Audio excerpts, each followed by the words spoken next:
Some men become legends because of the chains they broke. But in the sweltering cotton fields of Georgia, there lived a man who became a legend because of the chains he placed on those who claimed to own him. They called him Thomas. To the overseers, he was a ghost. To the plantation owners, he was a living death sentence.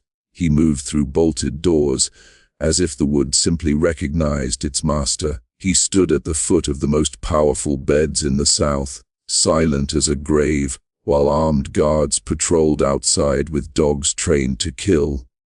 This wasn't magic. It wasn't folklore. It was something much more terrifying to the men in silk shirts and high boots.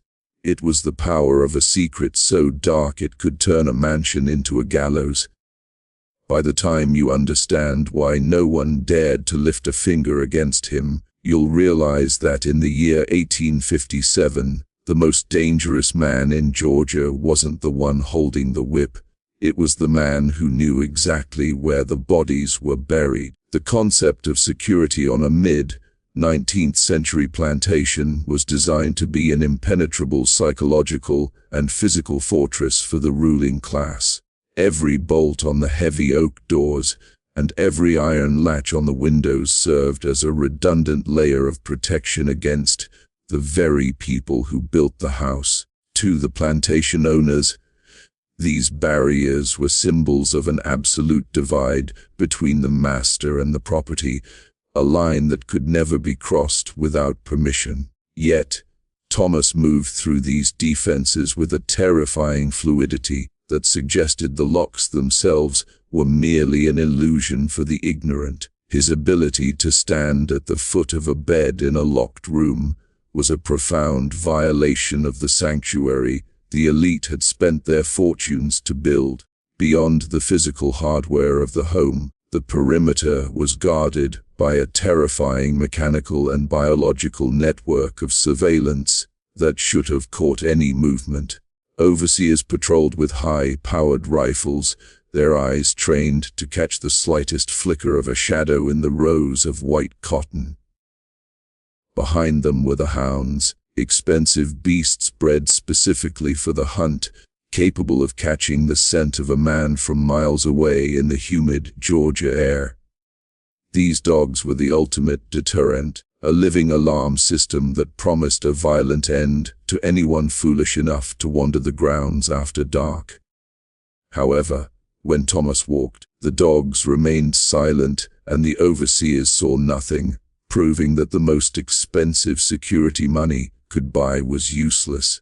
The true failure of their security lay in the overlooked reality that a house cannot function without the very hands it seeks to keep in check. While the masters slept, they forgot that the servants were the ones who oiled the hinges, polished the keys, and memorized the rhythmic creaks of the floorboards. Thomas didn't need to break a window or pick a lock because he understood the soul of the architecture better than the man who held the deed. He knew which doors stayed unbolted by forgetful hands and which windows had latches that didn't quite catch when the summer heat expanded the wood. This intimate knowledge turned the fortress into a sieve, allowing him to bypass every obstacle with a grace that felt like a haunting. For the elites like the Hartleys, the realization that Thomas could enter at will stripped away the comfort of their status and replaced it with a permanent, shivering vulnerability. It was a cold reminder that their power was an elaborate stage play that only functioned as long as the actors stayed in their places.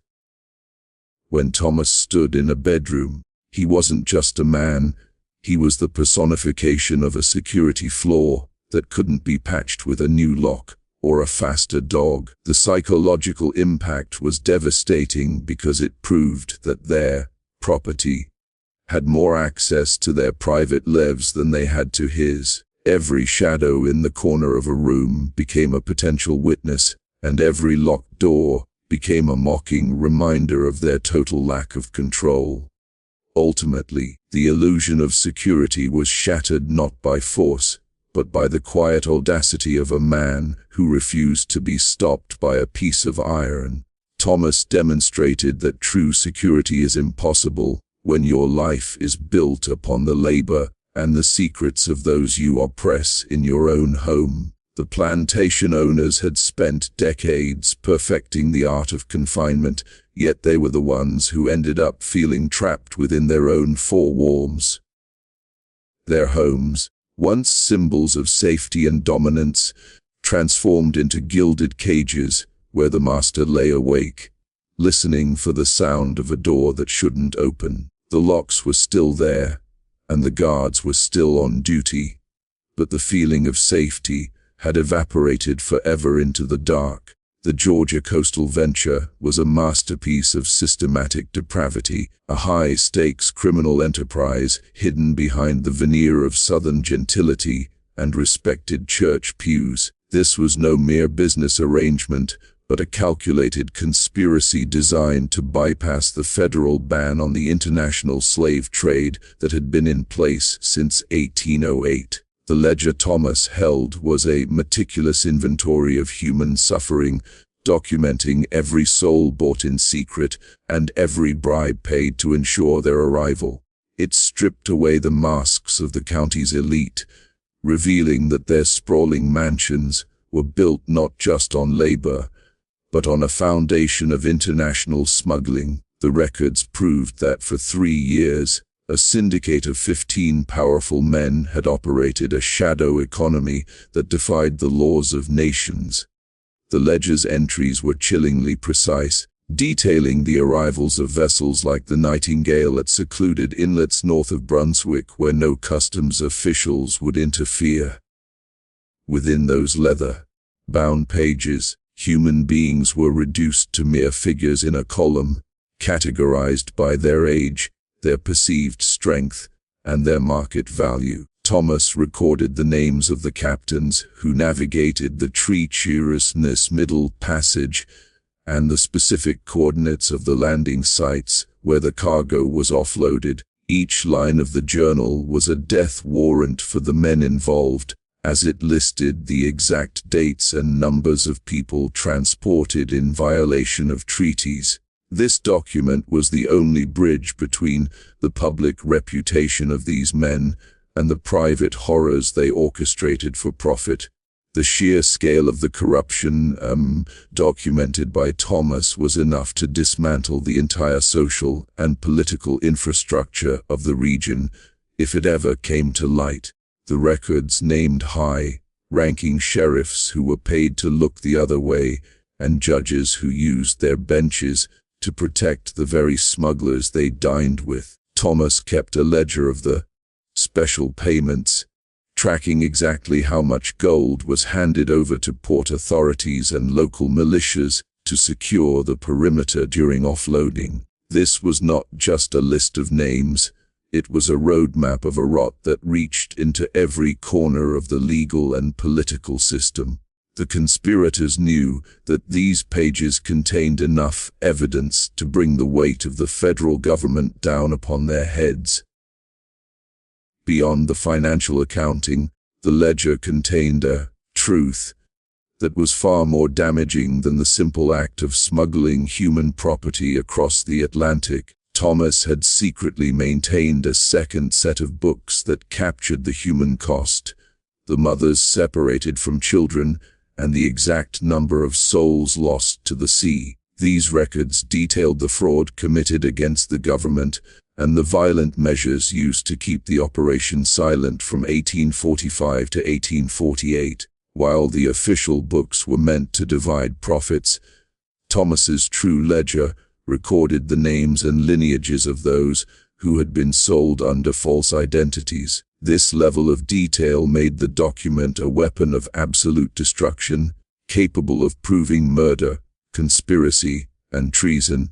By the time the venture concluded, the journal had become a ticking time bomb, buried in the very center of the conspirators' lives and social standing. The men involved had initially trusted Thomas with the record, keeping because they believed his status as property made him a safe, silent vault for their crimes. They never anticipated that he would recognize the leverage these pages provided, turning their own greed into a noose that tightened with every passing year.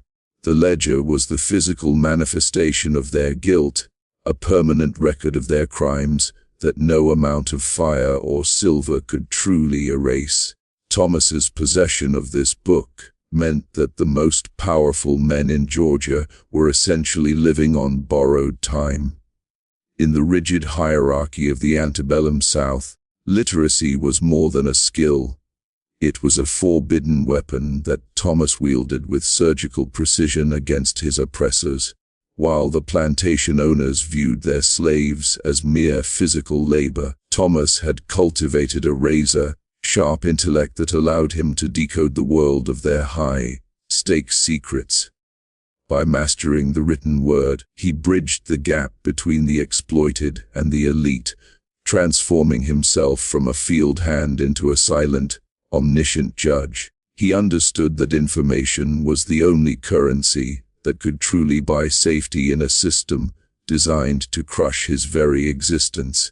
This intellectual awakening allowed him to recognize that the men who claimed to own him were actually slaves to their own reputations. Thomas utilized his meticulous bookkeeping skills to engage in a form of psychological warfare that left the county's most powerful men in a state of permanent, shivering paranoia. He didn't need to raise a hand in violence when he could simply present a single page of accurate, incriminating data to a man who thought his secrets were buried. By mirroring their own business, like coldness, he showed them that he wasn't just a witness to their crimes, but a curator of their eventual destruction. He played on the fundamental fear of the elite, that their carefully constructed masks of morality would be ripped away by the very person they had dismissed as inferior. His literacy became a mirror, forcing them to see the criminal nature of their own reflections every single day. The power dynamic shifted entirely because Thomas refused to use his leverage for immediate gain, choosing instead to let the weight of the unknown crush his enemies' spirits. He understood the art of the slow burn, knowing that a threat that is never carried out is often more terrifying than one that is executed quickly. By visiting their homes and saying nothing, he forced the conspirators to fill the silence with their own worst-case scenarios and frantic, guilty imaginations. He allowed them to keep their wealth and their land, but he took away their peace of mind, replacing it with a constant, gnawing dread. This was a sophisticated manipulation of the human ego, proving that a man's mind can be a far more effective prison than any iron cage. Information security became Thomas's primary shield, as he created a web of hidden copies and fail-safes that made his physical death a risk the conspirators couldn't afford to take. He turned his own life into a biological trigger. If his heartbeat stopped under suspicious circumstances, the truth would bleed out into every newspaper and courthouse in the country. This strategic use of data ensured that he was the most protected man in Georgia, guarded by the very people who hated him the most in the world.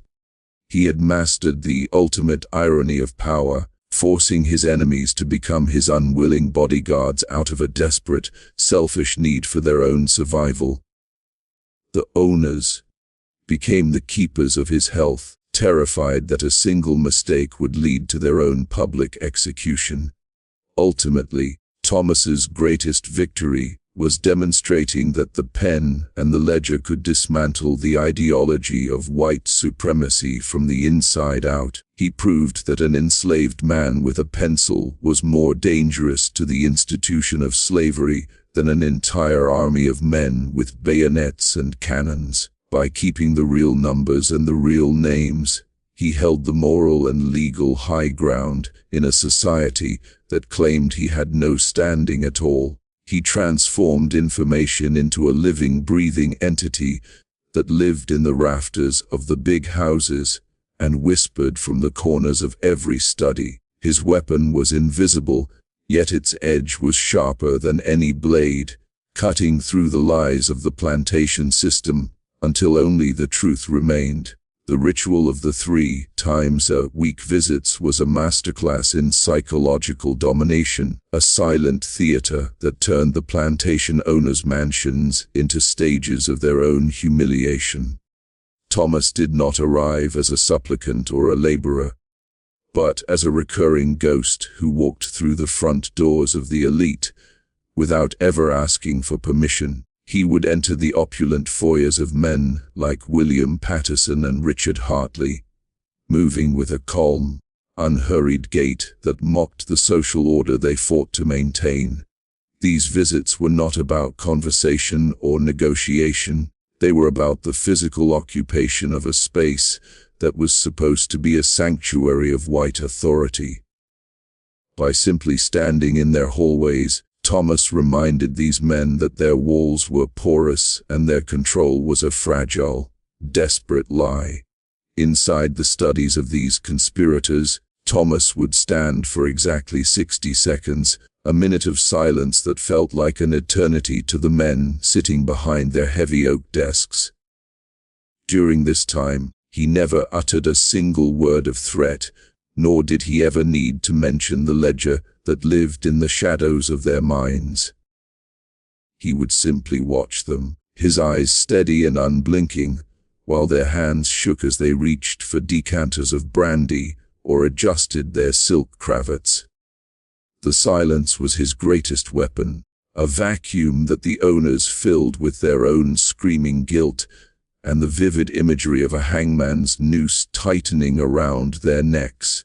This ritualistic standing was a recurring funeral for their peace of mind, a scheduled appointment with the consequences of their own hidden, bloody history. The frequency of these visits was a strategic choice designed to ensure that the fear of exposure never had the chance to scab over or fade into a comfortable memory. Thomas understood that human nature allows even the most terrifying threats to become background noise if they are not regularly and physically reinforced in the present. By appearing 3 times every week, he kept the wound of their paranoia fresh, never allowing them to convince themselves that he had lost the papers or lost his nerve. He was a living clock, a rhythmic reminder that the sword of Damocles was still hanging by a single, fraying hair directly over their family dinner tables. The regularity of his presence meant that the conspirators lived in a state of high, alert exhaustion, a mental fatigue that wore them down. To the families and servants of these grand houses, Thomas's presence became an eerie, unexplained phenomenon that the younger generation accepted as a bizarre law of nature. Children like Sarah Hartley grew up watching this silent man move through their homes like a dark, unstoppable tide, noticing how their powerful fathers would suddenly wither in his presence. The wives of the conspirators would often turn their heads away or flee the room, unable to bear the sight of the man who held their social standing in his calloused, ink-stained hands. No one spoke of the visits during social calls or dinner parties, yet the atmosphere of the entire county was thick with the unacknowledged reality of his power. Thomas had effectively haunted the living, turning their daily routines into a strained performance of normalcy that fooled absolutely no one. Ultimately, the silent standoff was a demonstration that true power does not always require a loud voice or a show of force to maintain its iron-clad grip on the world. Thomas had successfully inverted the plantation system, turning his physical proximity into a cage that confined the masters while he remained, in his own mind, a free man. Every time he turned his back and walked out of a mansion, leaving a trembling millionaire in his wake, he reclaimed a piece of the humanity they had tried to steal. He didn't need to burn the houses down to destroy them. He simply let the fire of their own secrets consume them from the inside out, 1 minute at a time. This was the ultimate revenge of the record keeper, a slow and methodical dismantling of the elite that required nothing more than his presence. Thomas viewed his long game not as a path to personal comfort, but as a bridge to a future where the word property could never be attached to his bloodline. The birth of his daughter, hidden away on the Bradford plantation, transformed his cold calculations into a sacred mission of ancestral liberation. He understood that his life was a temporary shield, a wall of secrets that would eventually crumble under the weight of time or violence. Therefore, he didn't just hoard evidence, he cultivated a legacy of freedom that was meant to outlast the very institutions that held him in bondage. His daughter represented the ultimate stakes in his gamble, the reason he endured the bleeding hands and the drafty cabin nights. Every page he copied and every house he haunted was a down payment on a life she would lead without a master. As the drums of the American Civil War began to echo in the distance, the leverage Thomas held began to shift from a personal shield to a societal detonator. He watched the conspirators grow frantic as the world they had built on smuggled souls began to fracture under the pressure of a coming national reckoning. The threat of federal authorities was no longer a distant whisper, but a looming hurricane that threatened to wash away their entire social order. Thomas knew that the chaos of war would either bury his records forever or provide the perfect moment to finally deliver the killing blow to his enemies. He prepared his daughter's mother for the possibility of flight, ensuring that the knowledge of the hidden journals was passed down like a holy relic. The coming fire was not something he feared. It was the inevitable cleansing he had been documenting for over a decade. For the conspirators, the approaching conflict brought a terrifying realization that their slave might soon become their judge in a court that didn't recognize their local status. They had spent years hoping Thomas would simply die and take his secrets to the grave, but now they faced a future where the entire Union might act as his enforcer. If the Northern armies arrived, the journals wouldn't just be tools for blackmail, they would be evidence for war crimes and treasonous conspiracies against the federal government. The men who had once laughed at the idea of a literate slave now found themselves praying for a Confederate victory just to keep their names out of a hangman's ledger.